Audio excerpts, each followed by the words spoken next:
welcome to the AM Sisters podcast. You're here today with your hosts, Anna and Maria Sereng, bringing your favorite twin talk of the week. And in this episode, I wanted to talk about social media and also entertainment. I know this is part of everyone's lives and is becoming more and more important each day. Everyone is on social media, everyone has an account, and is the way they interact with their friends. But sometimes we don't see behind the mirror, behind the glass of our phones, what's really going on. So we wanted to touch upon some topics that might not be so lighthearted, but are really important to think because we're all part of this huge machine, right? So let's discuss it. So let's just start off. Maybe we can talk a little bit of the positives of social media. So it's not that we're criticizing the entire social media platforms, because it can be useful, sometimes something happens and then you can easily spread the information around. People could be rescued in a situation if they put on social media. I've heard people were like on a flood and a boat came up to rescue them. So it's not all that bad. So, and I think especially because of the pandemic and everybody having to isolate themselves and not seeing their friends or family, maybe social media was really useful to keep you connected and to also get this feeling of proximity, even though you're not knowing what they're doing, even like what they're eating or whatever, I think knowing those everyday things makes us at least feel that we are closer to someone, like we know what's going on in their lives, right? What do you think? What have you seen that was like a very good thing about social media, maybe in your own personal experience? Yeah, like you said, for people who live away, like ourselves, we live alone and we're far from our families and we don't really see our friends every single day. So we don't exactly, for people who don't really go to a workplace or a university or whatever, it's hard to have social interaction. So I think social media kind of provides this social contact that humans crave in general. So in that case is really good and you can keep up with everyone's lives even though you're apart. So you kind of feel that you're still friends, you're still close because you know what's going on with them. So I think that's a good point. But also you need to think about what's going on as well, right?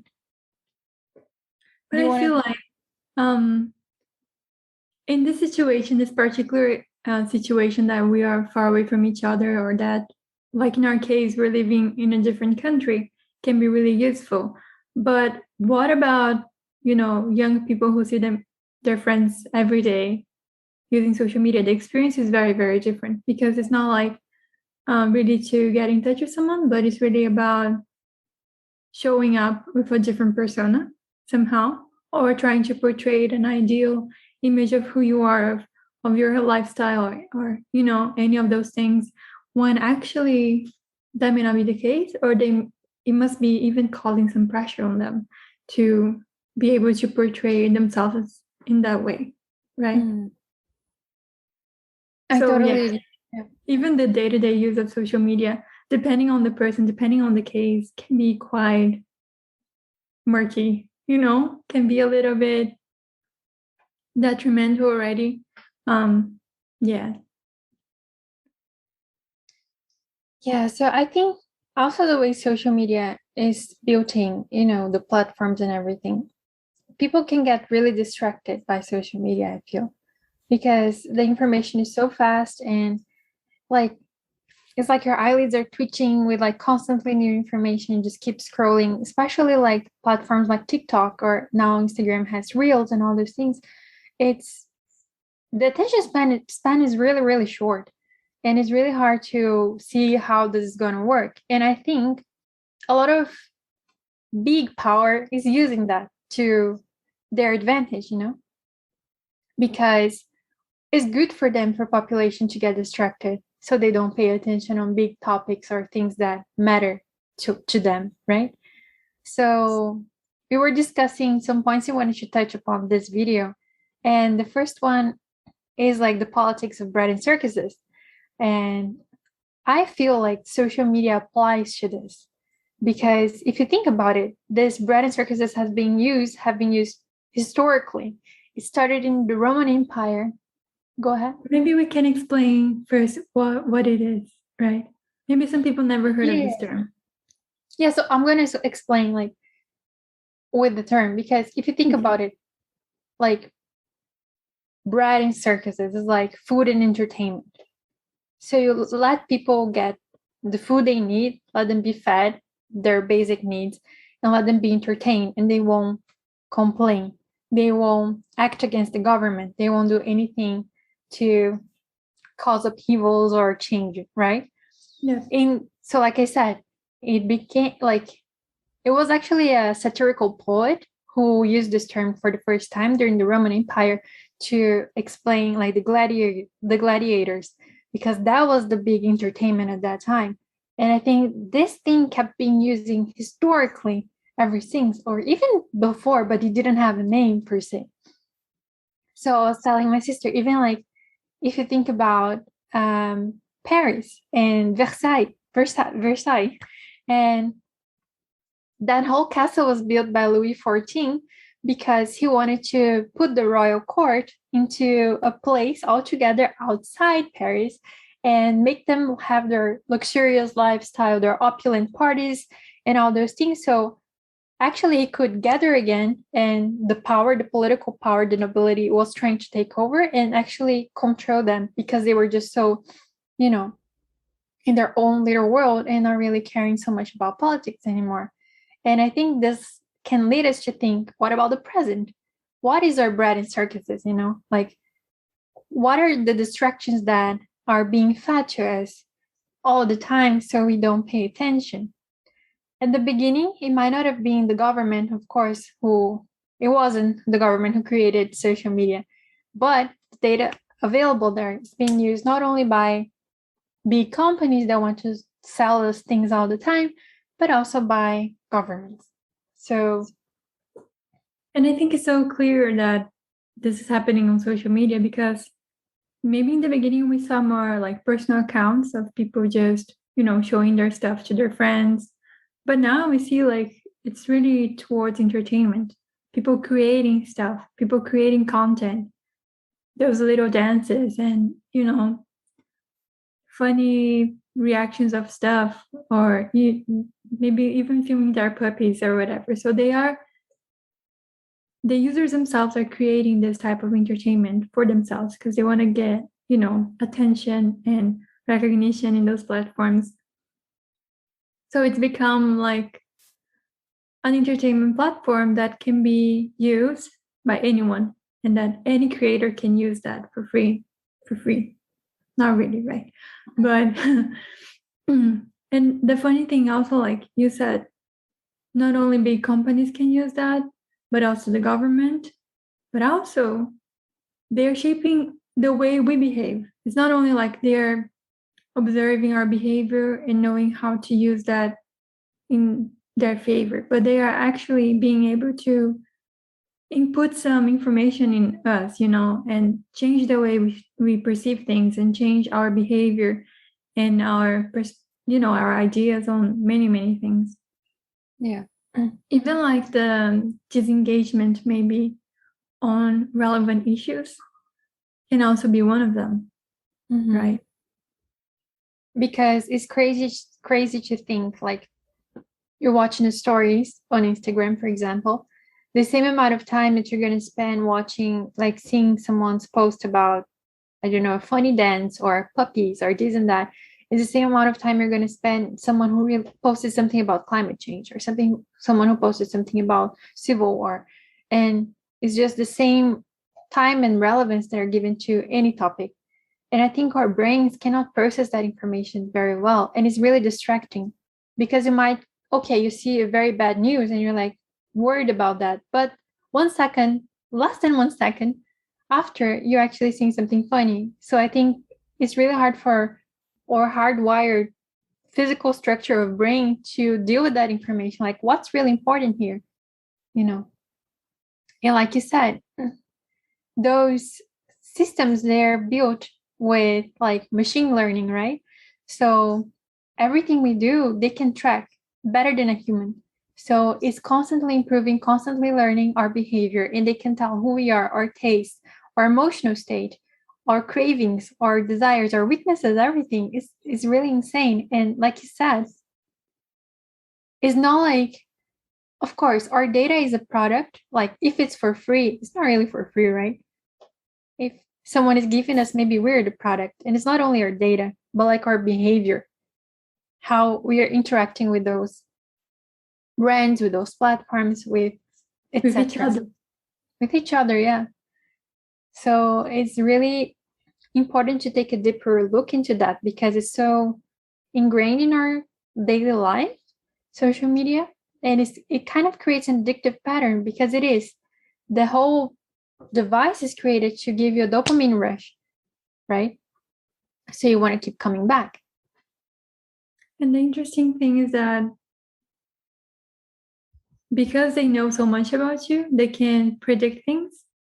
So even like biases, you will keep with your bias because those platforms, they want to keep you engaged, right? So you're only being shown information that they think is relevant for you or that you will interact with. So most of the things you see are things that are aligned with your ideas, with your bias. So you never see the other side of the coin. So I think this creates a lot of division, and people, they're not able to get into a discussion about things that matter because they only see one side and they are only presented one side. That's really problematic, I think.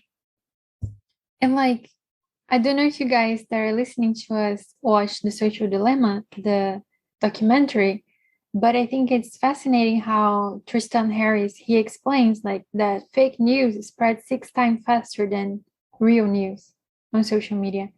And just think about this scale. The probability that you're getting some fake news in your feed or whatever you're looking up your information is really, really big.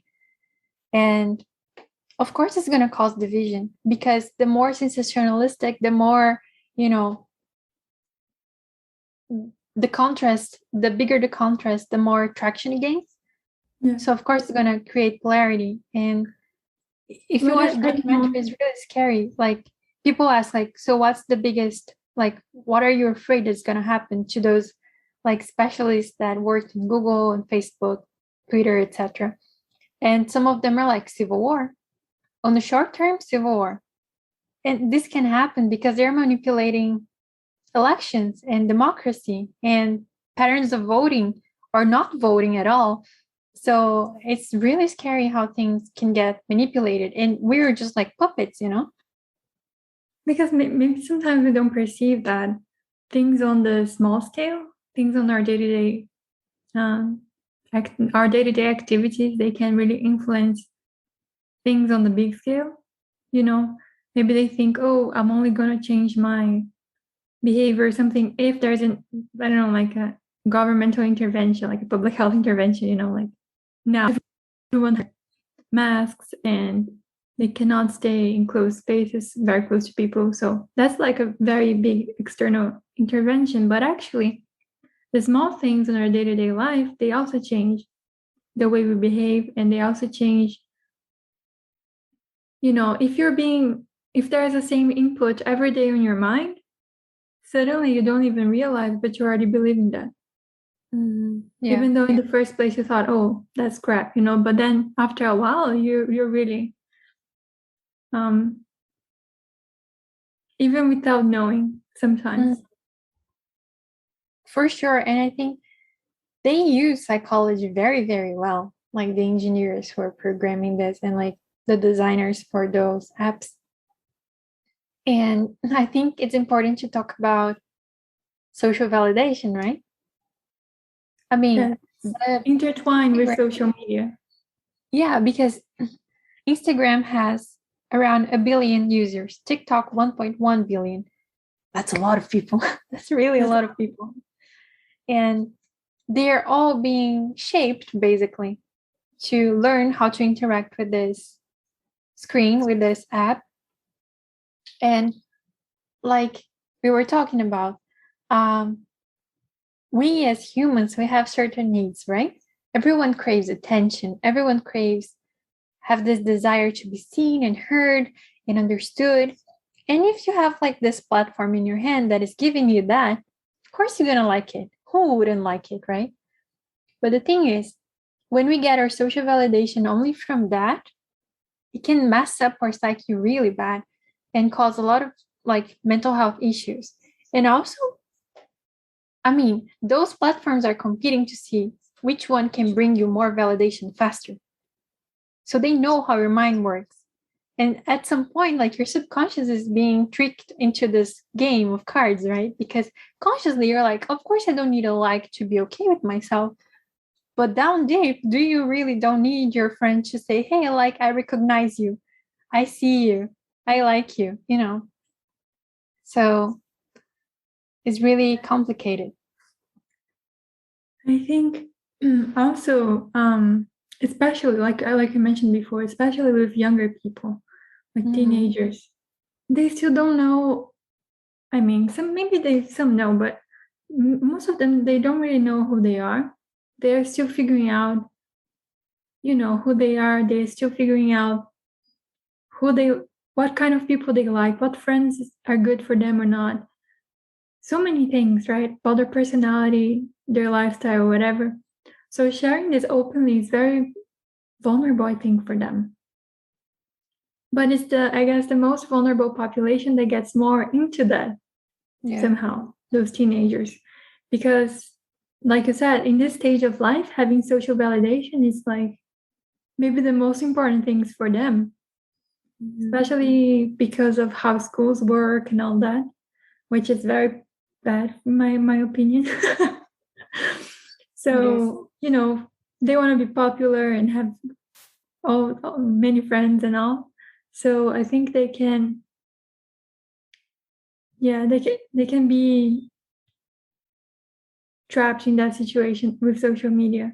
And comparison, of course, comparing them with models on Instagram, with influencers, with their friends. And not everyone looks the same, That's why it doesn't matter how many filters you have. Once you take off that filter, you're going to look like yourself. And you should be okay with that. But I guess most people are not. I think I agree. And the documentary we mentioned, The Social Dilemma, it shows a very, very scary data about the number of suicide rates of young people. From 2010 onward, it escalates in a way that we haven't seen before in history. And that's like the turning point when social media really grew, and when like middle school aged people started being on social media. And like the first generation growing up with social media. Yeah. So it's been only what, a few generations now, like two generations, and we can see the impact. So I think if those companies can see are the not negative impacts, right? Yeah, the negative oh boy, we have seen the negative impacts in so many fronts. Like we said, democratic fronts, manipulation of votes, now suicide rates, now this and that. If those companies are not regulated to, respond to those problems they are creating, what a mess we're getting ourselves into in what seems really innocent, right? Like, it doesn't seem to affect anything, but like the tiniest inputs in a billion of people, well, that's a tsunami. That's not a wave. And also, go ahead. I think we can also mention how, although we don't perceive we are being manipulated or observed or studied, we are. That's the truth. Every time we pick up our phones and open one of those platforms, or even when we don't, we are being observed. We are being tracked. We are being studied. They know everything we do, everywhere we go, all the people we interact with. So we are being observed. And I think this is our next topic, right? Yeah. Do you want to start? You can go on. Okay. Fine. So the last topic we wanted to touch upon this episode is about control in social media. And I know it's going to sound cliche, but I think it's important. There is a comparison we can make that help us to understand. I don't know if you guys heard about Foucault's theory about the panopticon that he writes in the book Discipline and Punish, that was written in 1975. But he uses this idea of the panopticon. And first, I wanted to explain what that means, right? If you haven't heard of it. So the panopticon is this piece of architecture that was created by Jeremy Bentham, and he's also the father of utilitarianism. And it's basically the circular structure that was created to be a prison. Think about it, a prison. And there is this lighthouse kind of in the middle where the guard would be. So the light would flash, and all the prisoners, the inmates, would think they're being watched all the time because it's circular.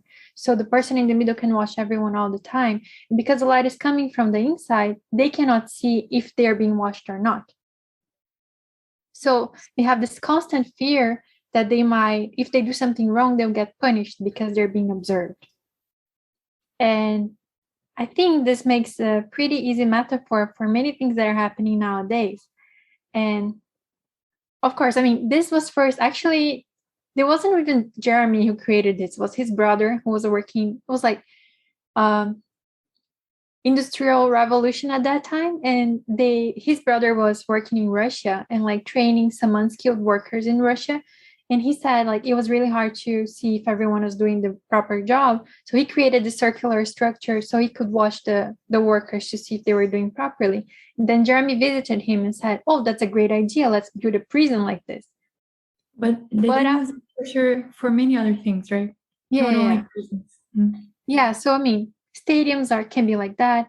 And Jeremy Bentham even proposed, so it's like I'm close to him, right? Jeremy Bentham even proposed something to be used in a good way. So, for example, in a courthouse where the judge could sit in the middle and hear everyone's opinion. So you can use in different ways. But this can also be considered surveillance mode, right? So Foucault saw this idea and he's like, this is being used by disciplinary societies, right? Is a control that lead people to obey to the prevailing rules and norms because they think they're being watched. And if they do something wrong, they'll be punished. And I think this central eye panopticon thing can be seen in CCTVs, and it can also expand to digital surveillance and also data capture. But the trickiest part is that nowadays we don't have like the camera in our faces when we're watching our computers. Like we think we have our privacy. We think no one is really, there's not like a big camera on the other side, like seeing you and taking notes of what you're doing. But actually there is. We're just tricked not to think there is. So I think it's important. The point is also that it's not only someone else watching us, like the government or owners of big companies watching our data, but we are observing each other as well. So there is this social pressure, there is this comparison, there is this regulation that happens within those platforms. If you see the bad comments people get when they talk about something that is a little bit controversial, right? I think you can give us the example, like of governments using this as well. Yeah, I saw a study that Harvard made about how the Chinese government employ many people to write comments on social media and on websites defending the government's opinions. So they not only spread what the government wants, but they also defend it. And it's like a lot of people. So there are like many comments or interactions online that are fake, that were created by the Chinese government to input a certain opinion on the public and to regulate them as well. Not to count all the filters that go on to, filter all the messages, all the contents that are available on the internet in China, right? So it's just an example of how sometimes we don't even realize, but our opinions are being shaped all the time by certain institutions, by certain interests, right? Mm-hmm. And I saw also recently with the recent events in Afghanistan, like things are being shaped in a certain way as well. Like I saw this news on Al Jazeera, and they said that, quoting them, as Taliban fighters made their entrance into Kabul, polls circulated on China's heavily censored social media comparing the event of Mao Zedong's taking of Beijing in 1949. So, I mean, this shows pretty obviously, right, how we're being controlled on social media. Of course, some countries have more legal structure to kind of don't allow that manipulation to happen so much, but still.